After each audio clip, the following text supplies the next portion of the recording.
Hi, I'm Stacy Hyde, and I'm back with another episode of Better Financial Health in 15 Minutes or Less. And what I want to talk about today is, are you overpaying for convenience? Yes, it's easy to set stuff up on auto pay, but then what happens? And I will say my number one personal beef with this is on my internet bill. So you set these up where they automatically deduct each month. They send you an email, and then they usually send you the email the exact day that they're debiting your account. So you don't get much time to take action. And if you don't take action, it just goes through. And for the most part, that works out well. But what happens if they raise the rates? And maybe Xfinity Comcast is kind of notorious for this.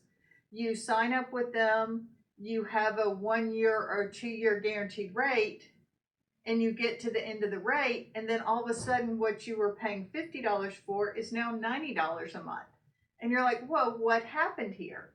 But then your life is busy and you forget to look at it, you forget to call, and it continues on. And then next year they come and they raise it again. This can happen with your cell phone bills, although I will say cell phones, I personally have not had as much issue with that. In fact, our cell phone bill's actually gone down a little bit, but you certainly see it there. I know we recently signed up for a car wash membership, and the intro was $10 a month for any of their washes. Well, so most people signed up for the highest level because it was the same price. But then what happens is once they get to the end of that 4-month promo, they're going to be paying $40 or $50 a month. And are they still using the car wash that often? And what are they getting? Do they actually need something lower? Do they even need a membership at all? Should they just pay for when they get their car washed once a month because they don't always want to go to that one? So those are some things that you really want to look at. Gym memberships can be the same way.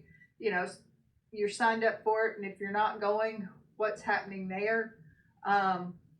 So it can happen. You know, we talk a lot about streaming services, and yes, Netflix has had quite a few increases over the years, but it's not just those types of things that can get on auto pay. It's other things as well, and you really want to pay attention.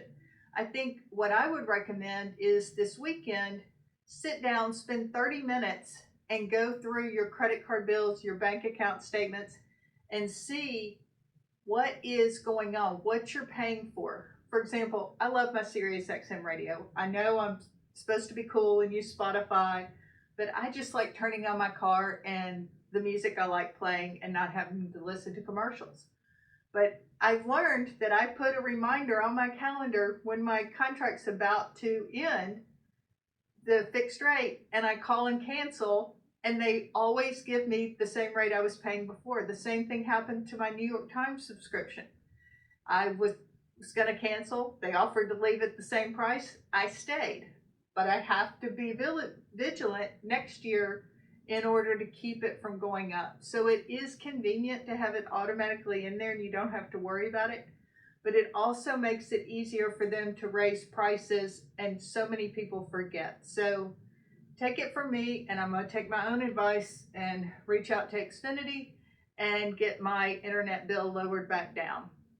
So thanks for tuning in, and if you drop a comment in our socials, let us know how much money you were able to save by renegotiating your contracts. Thanks for tuning in. This has been another episode of Better Financial Health in 15 Minutes or Less.